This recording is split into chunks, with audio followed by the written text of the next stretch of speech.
Niko House is in the house. What's up, Niko? What's going on, Convo Couch fam? It has been quite some time, man. Y'all been getting busy with it. Yeah, I mean, we've been freaking busy. We've been covering as much as we can. Man, these are crazy times, Niko. These are crazy times. And I I know wanted I'm to glad none of y'all are arrested. I'm glad nobody contacted me for bail money. All right. I'm glad nobody's gotten shot in the face with a rubber bullet. yeah, So far, so good. so far so good. Um Crazy times, and I wanted to have this discussion with you. Obviously, you being a black man, a progressive that's not a typical latte liberal. That's a typical, you're not, you didn't even support Bernie this round, which was controversial to a lot of people. You supported Tulsi Gabbard.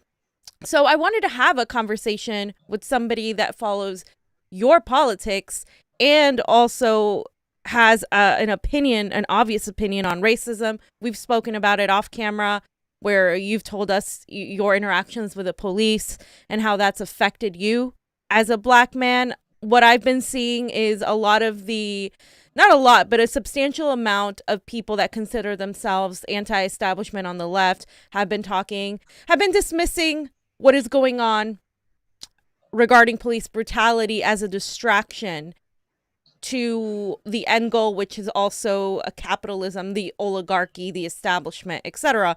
And I kind of wanted to get your opinion on a couple things, because it's important that your voice is heard during these times, in my opinion. So what do you think of the Black Lives Matter movement that's going on right now? Okay. So I think it's important to mention the fact that the national level movement that is incorporated should not be conflated with local movements.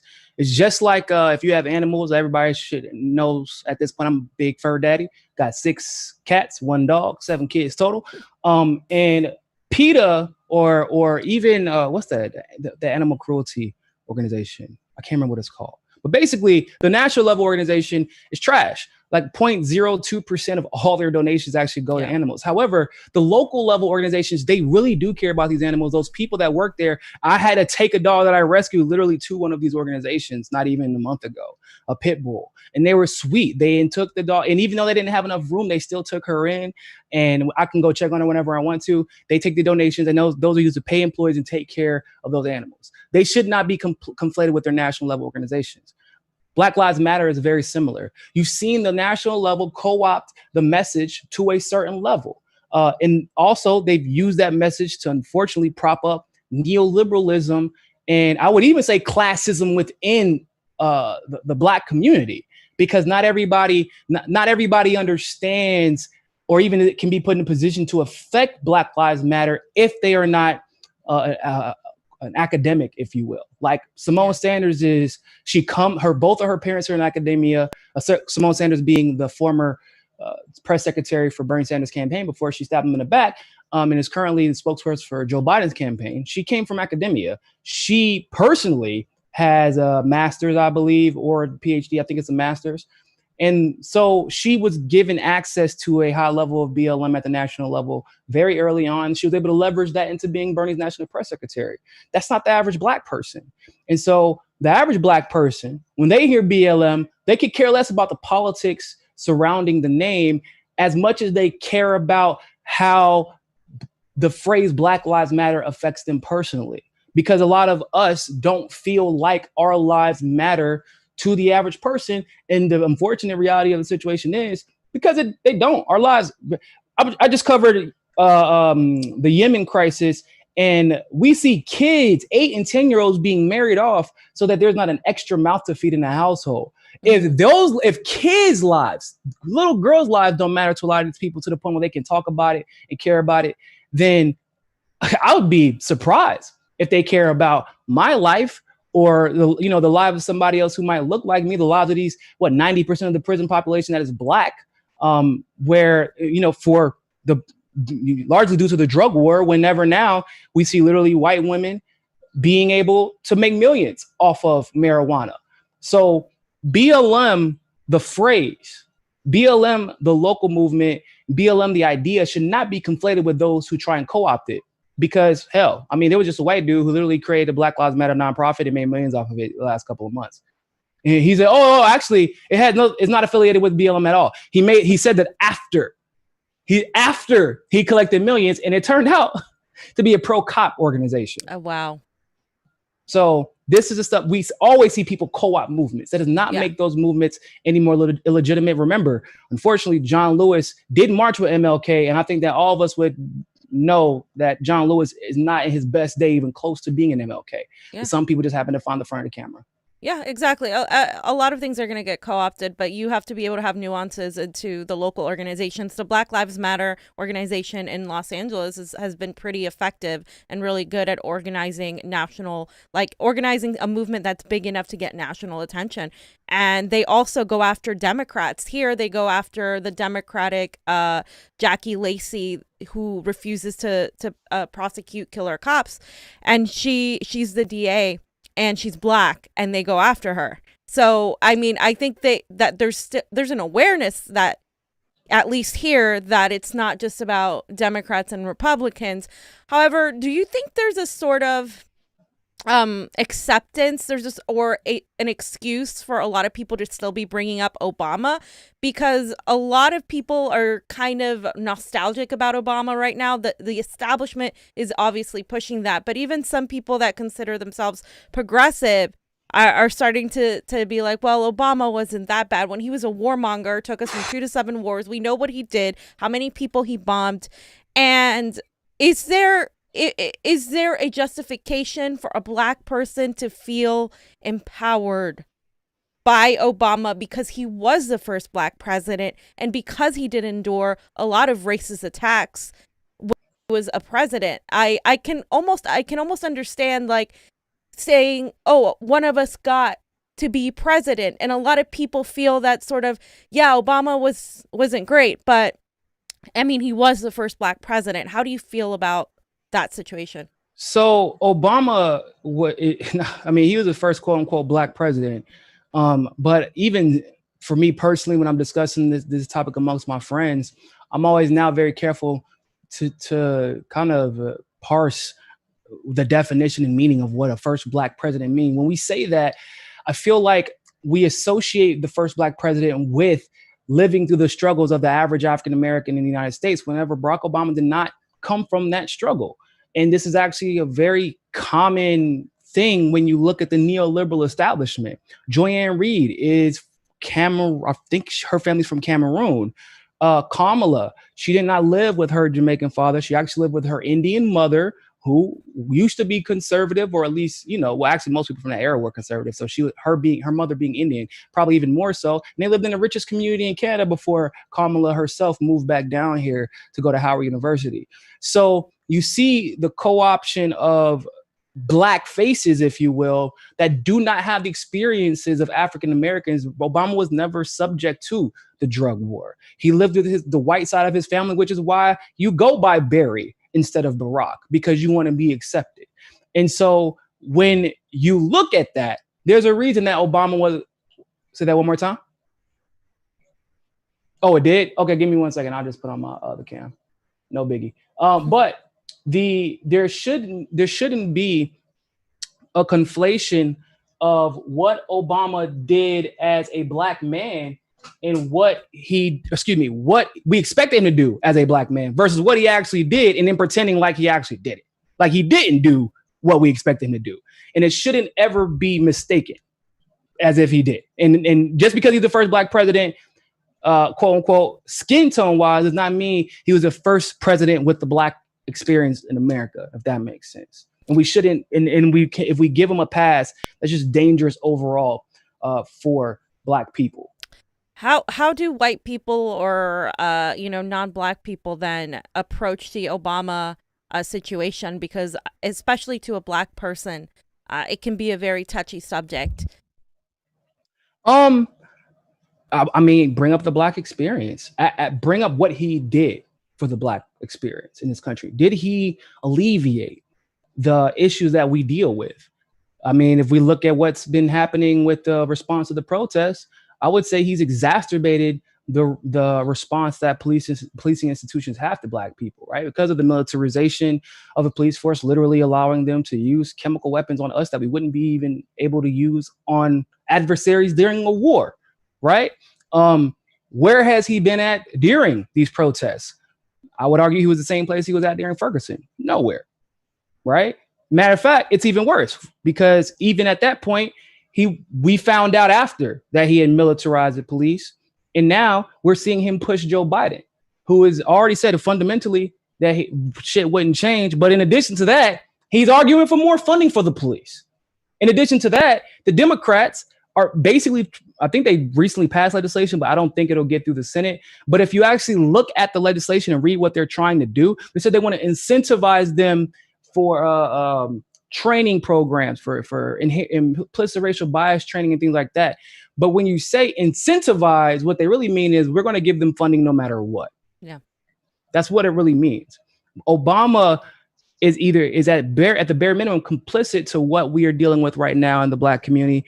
But I would say that he's directly contributed to a lot of the problems that we have now because he aided and abetted, in my opinion, what many would consider war crimes.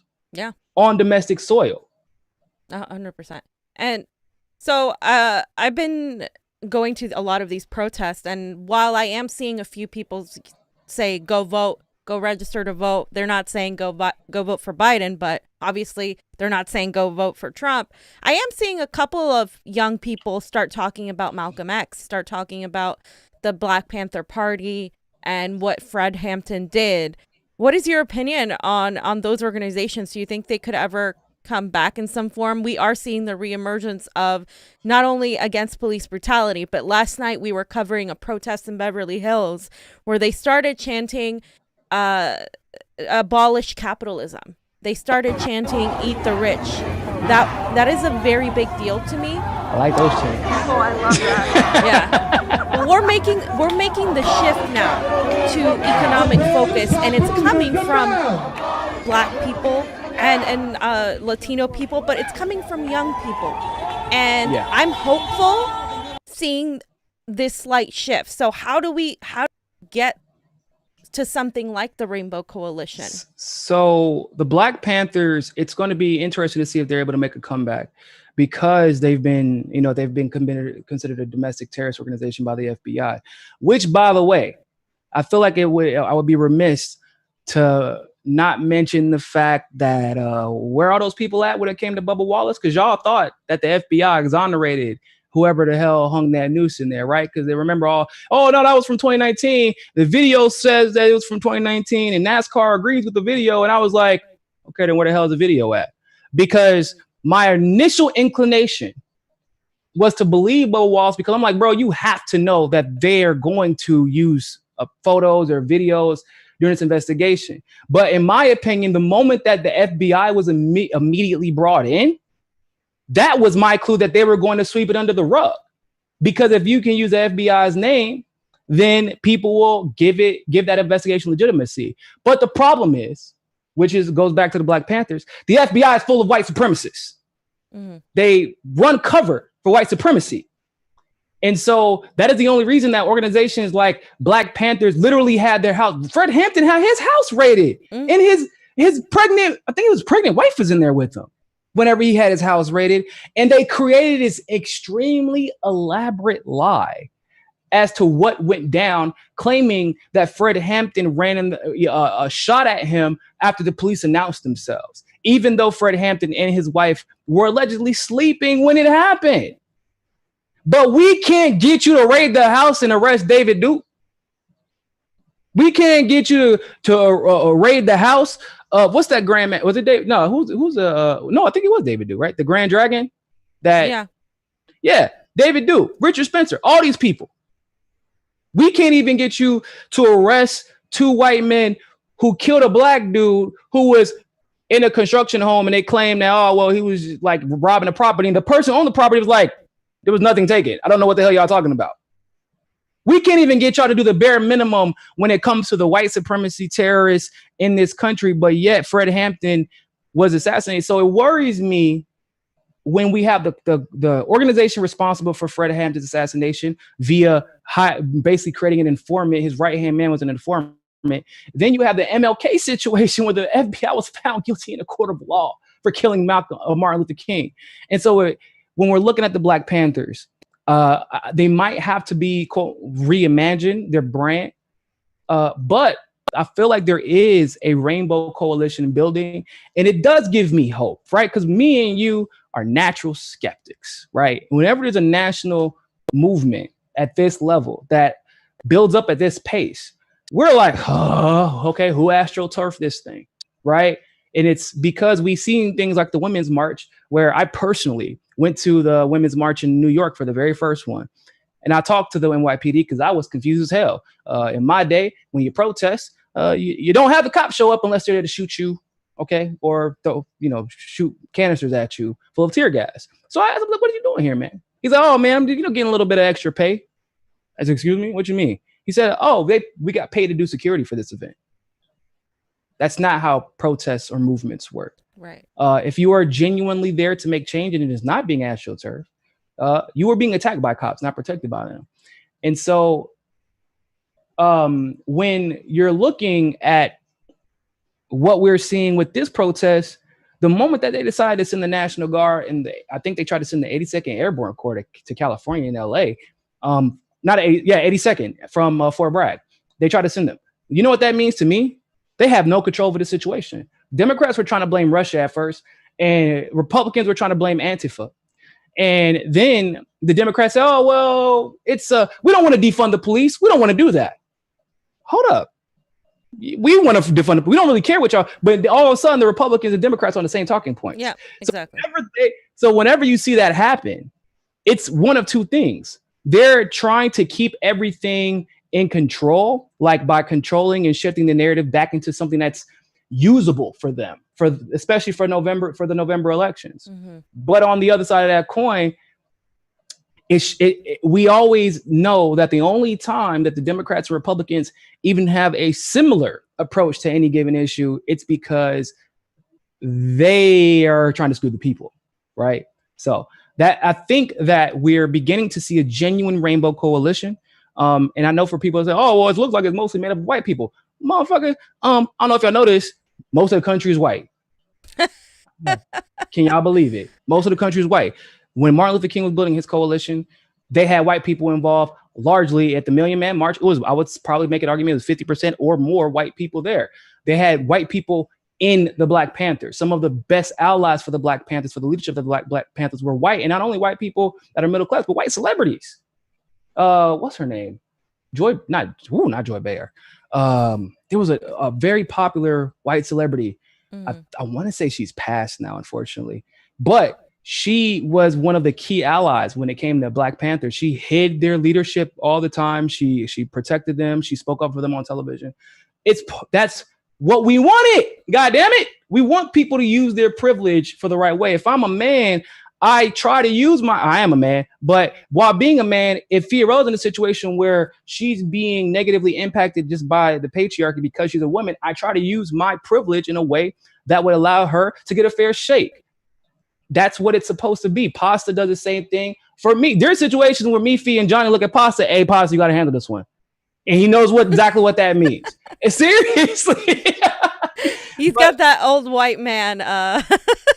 Got the old white man. Remember when we got pulled over in New Hampshire? Oh, yeah. And basically they looked at Pasta and were like, oh, well, if you're here, okay. Well, I guess everything is okay. You can drive home. That totally happened, by the way. Totally happened. That's a real thing. And Niko was driving. So and I was pulled over and they made up a lie that I was speeding when everybody's in the car. Everybody's in the car, bro. And I was on cruise control. And the only reason that the situation didn't go south is because they realized eventually that everybody was in the car. And so they just got super nice out of nowhere. Yeah. And so that's what we should be seeing as a rainbow coalition. Keep talking. I'm going to go ahead and get my camera put back in. Yeah. So I agree. I mean, right now in Los Angeles, we have something called the Black Future Project that has come up. And it's pretty much what led this protest from last night in Beverly Hills. It's the coalition. It's kind of like, I would say, Chaz and Chop, but supposedly more organized. They're also working to give the homeless tents if they need them. And they are trying to focus on economics too, not just obvious police brutality, which is a huge issue, but economics, because Los Angeles is one of the main cities that has seen people just really be pushed out of their homes. We already had a homeless crisis in Los Angeles. Over 65,000 people homeless, and that was people that were actually homeless. That wasn't even counting people sleeping in their cars. That wasn't even counting people that that are staying with their friends. And there's also a rent strike going on. So there are all these things happening in Los Angeles, and it's going to get worse. So what I'm seeing here is the shift to focusing on economics as well as the social issues, because economics impacts Black and brown people. And the James Butler is the lead organizer of this, and we interviewed him, and he was talking about how Black and brown communities are severely impacted economically, but there are all kinds of people that are impacted, and they're willing to work with all kinds of people. So I'm really hopeful in seeing this sort of alliance right now, because I think that's going to be where you get people that are poor, working class white people to understand that this could be a bigger thing. And I think as progressives, as who we are, you and I and Pasta and Johnny, we understand that this is also about the oligarchy, money, class, imperialism, our military industrial complex, and we want to see that tied together. For me, the worry was that it needed to come from one of these, it needed to come from a Black person too. So what I like is seeing these movements happen, and I think it's possible. Now, I want to shift to the discussion. Well, can I say something really quick before? Sure. I just want to say that, speaking to that, the economic part, what people have to understand is that we are, like, I understand it's a class thing. Most Black people actually understand we need class coalitions, class-based coalitions. But once again, it's like a car, people. Think of racism as the alternator, think of sexism as the battery. You can think of just gender politics and the LGBTQ community as the tires. And classism is the engine itself. You can have the best, most souped up engine in the world, and guess what? If your alternator is broken, you're not going anywhere. Your car isn't running. It might look pretty to look at. It might, oh man, look at that engine right there, man. If this thing can run, we might really get somewhere. And that's basically what people are trying to explain to you all, why we have to say Black Lives Matter, why it's important to stand up for gender equality, why it's important to stand up for the LGBTQ community. Because I've seen the way that trans people have been treated during this thing, and it's not been pretty. It's been disgusting. You can't say out of your mouth Black Lives Matter and then treat transgender people like second-class citizens. You can't do that. If you don't have a tire, you're not moving. If your gas tank is filled with sugar, you're not moving. If your alternator is broke, you're not moving.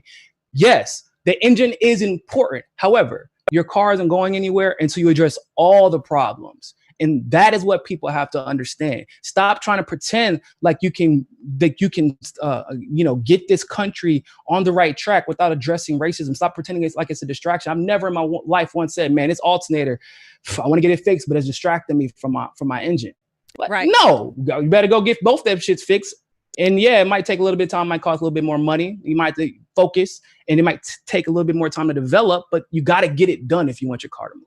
Exactly, 100%. Let me read this quick super chat from None of Your Business. In order to suppress the movement, they will frame it as violent by the demonstrators to change the attitude of people on the outside of the movement. I agree. I mean, that's been the mainstream media's whole archetype, is to really frame it entirely as violent. And all I have seen is the protesters be peaceful, but more than anything, nonviolent. So even if it is uncomfortable for some people that they're stopping traffic, it is still a nonviolent form of protesting. They're not out there burning people. They're not out there. The majority of these protesters that I've seen, especially the ones affiliated with Black Lives Matter, tell people, do not throw things at cops, do not do this, the looting doesn't happen from them. So we know that this is Black people have historically been framed as the violent ones, the violent, quote, Black thugs, Panther Party, the, quote, they were claimed to be violent. They were Exactly. claimed to be violent. That's how Ronald Reagan was able to pass the anti-gun laws in California just so that Black Panthers could not defend themselves, so they wouldn't bring them on to the Capitol building. That's why the Black Panthers are considered a domestic terrorism organization. They did the same thing with the climate activists and the environmental activists in the 90s. Hell, Kim Iverson, we were just talking about before the show, she was put on a no-fly list because of a climate change paper she wrote as a kid. It took her years to get off of it because of a paper for climate and environmental justice. So like, this is what they do. And let's not forget what administration we're in right now. Granted, every administration has been pretty violent towards these type of protests, but the Trump administration has been particularly hostile towards any type of anti-authoritarian movement. Right. And it's not necessarily because of Trump himself. Yeah, it's partially because of his ego. But look at the people he has in charge. Right. With Gina Haspel, I can't remember. William Barr is talking. What is he trying to do now? Trying to create a task force against anti-government extremists. What the hell does that mean? And I really want to touch with you on the subject of white fragility / also the subject of, can racism against white people exist? Because we have been, like I said, covering this on the ground, and we have seen videos of white people, one of them from Pasadena, really angry at their neighbor for having a Black Lives Matter thing on their car. We have seen them say all lives matter. We have seen discussions about the Karen thing, like Karen is a racist term.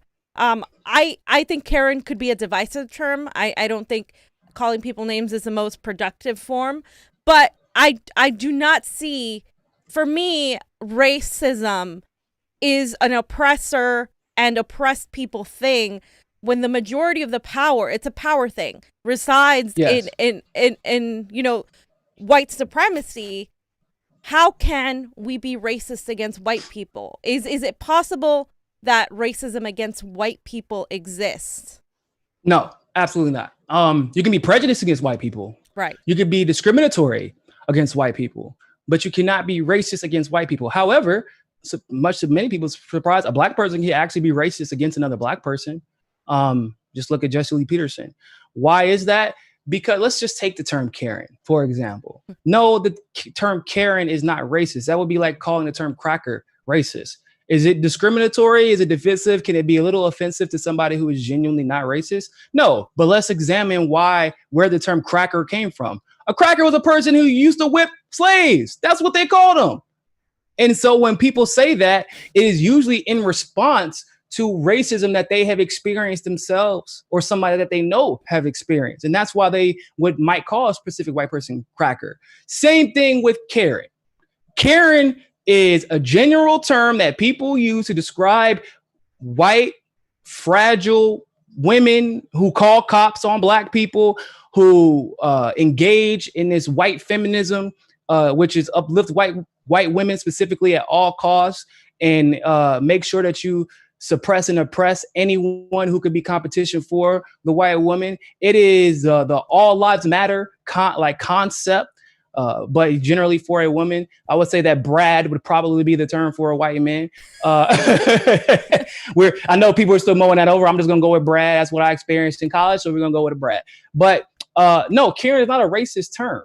It's a response to racism. And pretending that it's a racist term is either you're exposing your own implicit racial bias, or you could be racist yourself. It's one of the two. But I think it does come back to a deeper misunderstanding of what racism actually is. People like to conflate what racism means. They conflate prejudice, but it's not surprising because I'll see AOC. Puerto Ricans are Black. No, you're not. There are Black Puerto Ricans. Everybody has a Tío Negro. Everybody. Yeah. I don't know how the hell even the damn white Spaniard Puerto Ricans have a Tío Negro. It don't really make any sense. But there are Black Puerto Ricans. There are white Puerto Ricans. There are indigenous Puerto Ricans. Race should not be conflated with nationality. Race should not be conflated with ethnicity. Ethnicity generally is speaking to the cultural background. Nationality is speaking from where the region that person comes from. Race is universal. A black person who gets treated like trash in America would get treated like trash in Costa Rica, would get treated like trash in Israel, would get treated like trash in Palestine. If you are black, you are black. If you are brown, you are brown. And if you are white, no matter where you go in the world, except for Hawaii, which is a whole different thing, you will be treated. And if it's white people in Hawaii be getting it. It's actually kind of interesting to see because there's more indigenous people there than white people. So although they have their corruption there too, because the indigenous people there tend to lean a little bit conservative. Mm-hmm. So even though they're Democrats, that's a whole different thing. But the moral of the story is, if people say, well, I'm not white, I'm Jewish. David Pacman, not to call any names, but if you look in Israel, Ethiopian Jews get treated the worst. Hell, if anything, let's be honest. When we're talking about the Holocaust, who do we talk about primarily? We primarily discuss Eastern European Ashkenazi Jews. Mm-hmm. We don't talk about how Africa, Ethiopia, and a lot of the nations of Africa had their Jews massacred with silence, and no one came to their defense. Mm. So racism is not the same thing as discrimination. Somebody oftentimes, if they are discriminatory or prejudiced towards a white person, it is in response to their experiences, to the racism they've went through and been through. And that's why they react viscerally like that, especially people who have had a tougher life. And they just are way less. I'm a little bit more tolerant than probably some black people would be. I'm a little bit more patient. I can afford to be. I'm not living in poverty at the moment. I mean, I've had my ass kicked by cops, but I haven't been killed by them yet, thankfully. You know what I'm saying? I've had the benefit of having a diverse friend group growing up. So I can afford to be a little bit more patient with white people as I'm trying to help them understand my perspective. People who have been systemically held down by white people for their entire lives and have had generations of people go through the same thing, they may not be as patient. And just because they respond to that in a way that you don't like doesn't make it racist. Yes, thank you. I was waiting for that. I'm like, I need somebody to say that because it's really gets tiresome trying to make people understand with how many pictures, how many videos, stick figures, it's still, and I think then at that point it becomes not a desire to understand. You understand there's just an inherent racism there. And just to close this out, how do we go past the whole, okay, we need to combat racism, and then, but we also need to combat the wealth inequality in this country. Kim actually put out a tweet where she was criticizing the movement because it's distracting. So I'm going to read some of it and then we can talk about it. The last part of her tweet where she says, social unrest that focuses on racial tensions, the toppling of statues, and distracts from the fact that millions are currently the victims of a wealth heist continues to ensure the neoliberal elites' grip on power. What I can't understand for the life of me is how the Sanders progressives have fallen for every single one of these distractions under the guise of justice and equality. They say people like me who have no interest in rewriting history are not progressive, yet they themselves use the same talking points the elites latch onto because they know they don't threaten their power. They instead enhance it. And no, you cannot have both because you have clearly shown your focus way more on you focus way more on the energy on fighting for justice by marching in the streets, toppling statues, and risking grandma's life than you do getting money and influence out of politics. So I want to hear your take on that, but because for me it's like I understand that it is a slight distraction because we're not necessarily right away talking about the economics, but I believe in order to get to the economics part and get black people to be on your side, you can't come in there and dismiss what they're fighting for, hundreds of years of oppression. So what is your take on that? Imagine being at the Million Man March and saying that Martin Luther King's I Have a Dream speech was actually a distraction to social and economic justice and equality and equity.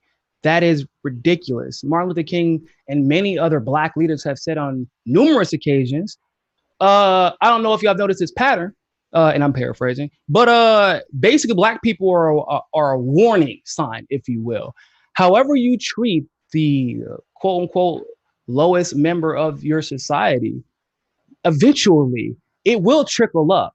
to the middle class, the lower middle class, and I would even say maybe the top 10%, depending, because like the top 10% is all they're the what I like to call the most expendable class of society, because they're occupying their upper level management, middle management. They made enough money, but their money is all reliant on playing a specific game that in today's, like, especially during the COVID pandemic, a lot of them lost that game because their unemployment is not equaling to what they were making, right? So however Black people are being treated, eventually you will be treated the same way if you are poor, if you are this, if you are that. So helping, if you cannot empathize with what Black people are going through, if you cannot sympathize with what Black people are going through, then you will be incapable when the time comes to empathize with the next person who's below you. The only time that you will begin to pay attention is when you are the one finally affected by it. And it's like Kim said, oh, well, we need to focus on election integrity, which I agree with. We need to focus on this, and this is a distraction. No. This is part of it. Why do you think we have these? Why is it that we have these movements? Why? Because people are cheating to get into office, then because they're taking money from police unions, also campaign finance, election integrity. Why are they taking money from police unions? Because the police unions want to fill up prisons because they get more money for that. Okay, so now you're looking at criminal justice reform. And who is the one who primarily occupies the prisons? Black people. Okay, so now you're going back to racism. Why can we do that? Because of how we condition society to look on Black people. So now they have an excuse to ignore them because we've either romanticized them till we can use them for our pop culture, or we've demonized them. So there are certain sector of Black people where you can say, well, that Black person was successful, right? And they're successful while being Black, so everything is okay. Or you demonize them and say, oh, but this is the bad kind of Black person, right? So everything is interconnected. And I would say to you that you are using election integrity to distract from Black issues. You are using these statues. Why is the focus on statues more than police corruption? Why is the focus on statues more than a lot that have been lost? Fuck the statues. Why are so many peaceful protesters getting arrested, and why isn't that a bigger deal to you? And that's not just for Kim. That's for a lot of people who are, well, they have to premise everything with, well, I don't approve of looting. Okay, I don't care. It's that the looting is unimportant when peaceful protesters are being arrested and most often having their due process ripped from under them. Either way, oh God, California, oh Jesus, if I ever got arrested in California, y'all might not ever see me again as much as bail costs out there. So the moment you get arrested, you are broke. You have to pay for your bail. You're going to have to pay for an attorney. You're going to either that, or you're going to get a public defender where they're going to cut a deal, which requires you to pay a fine anyway. And why is that not a bigger deal? Why is that not something being primarily discussed? You want to complain about the 1% of looters. You want to defend some racist ass statues. I don't even care. Tear all the statues. I don't care about these people. We need to stop idolizing public figures for being for fulfilling the bare minimum of what it's considered to be a human. To have humanity for others. Like, yeah, was it cool that Lincoln freed the slaves? Yeah, but why am I going to celebrate you for making a declaration as simple as, hey, y'all, maybe we shouldn't have other people as slaves because they're Black? Oh my God, you're so amazing. That's the white savior complex in a nutshell. And that's what you are uplifting. Because I know Kim and how she feels about Bernie Sanders as a white savior, because we've discussed it. We've discussed it too. And me and a lot of my friends have discussed, and it's not, Bernie Sanders is cool, but he should not be elevated to the point of, once again, being deified because he wants the bare minimum for people. That should be celebrated because it should be like the issue should be celebrated when people fight for them, but not the person. Right. We should not be like for believing in basic dignity for humanity. Like, okay, cool. And if you want to remember their history, which by the way, I firmly believe that statues are put up for two reasons. No, really one reason: to lie about history. Yeah. And it's usually for one of two reasons. It's because they massacred somebody, right? Or there's the other case, right? Because people will say, well, what about MLK? You want to take down those statues too? Yeah, because first of all, MLK wouldn't want statues in his name. Two, they use the Martin Luther King boulevards. They use the MLK statues because they co-opted and watered down his message. Yep. Because they don't want you to know he called out Western imperialism. They don't want you to know that the FBI itself was found guilty of murdering him. They don't want you to know that which president was it that got caught spying on him? It wasn't Lyndon B. Johnson or Nixon, or excuse me, or JFK. It was one before. Eisenhower. Eisenhower got caught spying on Martin Luther King, and Martin Luther King confronted him. So that's why. Same reason that our government elevates JFK's memory, but only the part that is really vague the way they do it. It's like JFK was one of the best presidents, but when you go into details as to why he was one of the best presidents, it's because of the evolution experience and the fact that he called the deep state. Yeah. That's why. But they hide that part. So when they're elevating the brand of somebody, it's just like pop culture today. You don't know the ugly, dark parts of many of our pop culture figures because they're not real. They're manufactured by these brain trusts that are dedicated to creating a cookie cutter image so that you're more palatable for the general population, which is why most of these songs are quite literally written for third graders to be able to understand it at a third grade level. This is a fact. It's the same thing when it comes to politics. It's a pop culture fetishization of what people think and what they would like for these people to have represented, not understanding that they were assassinated for a reason is the reason we use the word assassinated. So if you have a statue, it's only going to be there for two reasons. Either you're lying about history or you're lying about history. But sometimes you water down the positive stuff or you exaggerate how good a leader actually was. And not to mention, Niko, that everything we've been taught has been taught by the Western perspective, by the white American Western perspective. So even the things that we have been educated on haven't had, like you said, the full reality of it. We need to read more books from Black Americans, from the Black experience, because I have no idea, because I wasn't taught that, and neither were a lot of people. We learn who invented the assembly line. We learn who invented the assembly line. Henry Ford. Everybody learns that. Nobody knows the fact that the Black man was the one who invented the automobile, at least in the United States. Nobody knows that, and that's utterly despicable. We have no idea that the person that the Rhodes Scholarship is named after is Cecil Rhodes, who was responsible for the apartheid of Africa because he believed in British Anglo supremacy. That was a test run. That's what South Africa was. That's why everybody there speaks with a British accent, because it was a test run. And we give out a scholarship every year. It's called the Rhodes Scholarship, where it's something to be celebrated. Yep. That's because his history is a lie. And so we need to stop glorifying, white, quote unquote, fake white saviors. And stop pretending that that's the thing, right? The standard of what's considered something to be celebrated is completely and totally decreased when you are a white male. Like basic decency is celebrated, but when a Black man overachieves, when they do let's be honest, Fred Hampton was known as a brilliant organizer, a brilliant speaker, and Fred Hampton obviously is not elevated because he used those talents to speak out against the establishment. Right. Even JFK, he was an amazing person by our standards with the evolution he experienced. But at the same time, Martin Luther King never had to go through that evolution, and he was just as keen to what imperialism meant, to what capitalism meant. And he didn't have to have the entire intelligence community organize against him to figure it out.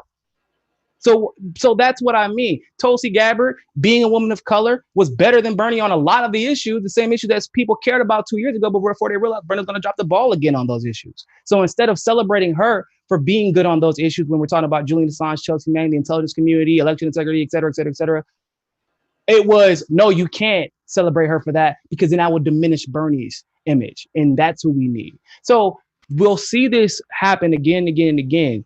And until we just really deal with the fact that we have a white savior complex issue in this country, which is, by the way, the same complex we use to go and conquer other nations, then we'll never really be able to get past it. But I disagree that this movement is a distraction. If it was a distraction, then why are they sending the National Guard and their entire police forces after us?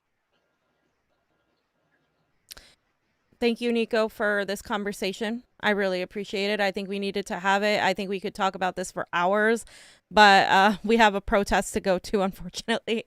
But any last thoughts on how we, just to close it out, how do we connect this movement against police brutality to the bigger movement, perhaps the general strike, perhaps the yellow vest movement, something like that, and where people can find you, which they should know? So I don't like, I don't want to call it a yellow vest movement, even though we need something similar. The only reason why is because America, we just are really, really, really unoriginal. We need to Yeah. stop trying to look to other people for our problem to solve our problems. We have people coming up with good ideas right now. If people would listen to the people in these movements.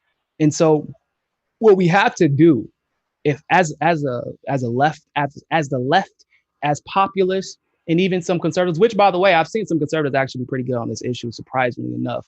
But what we have to do is first of all get on the same page. What are we focused on?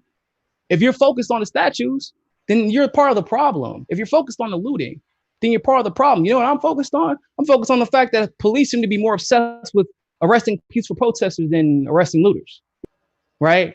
Graham Elwood gave a brilliant. He explained to me that in his neighborhood, a convenience store was robbed during the protest, and the media got there to cover it before any police ever showed up. 30, 45 minutes. The media was there with no police. Why? Because they're more worried about arresting peaceful protesters. That's something. That's so we have to kind of get on the same page first. From that movement, once we start acknowledging the things that the most marginalized people in this country are going through, we can begin to build on it and then move on to economic strife.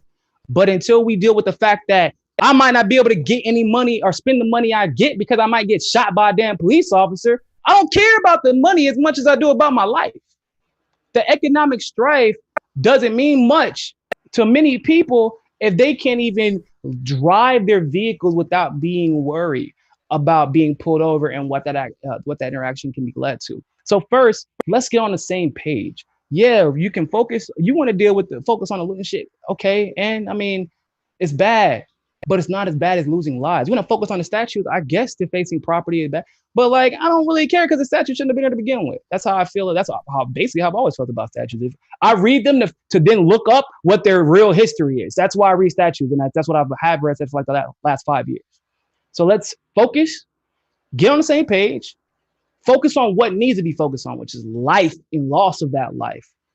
Then we can worry about economic strife. But if you can't even understand the basic loss of life and empathize and internalize that and understand why people are lashing out and suffering, then I don't know why you're talking about you want to deal with economic issues, because your ass won't be able to, you're not going to care about that when the time comes either, once again, until it affects your bank account or until it is your life that is being affected.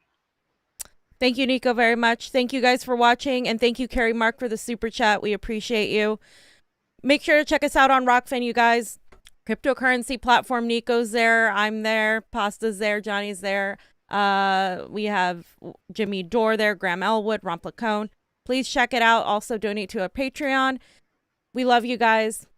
Convo out. Bye.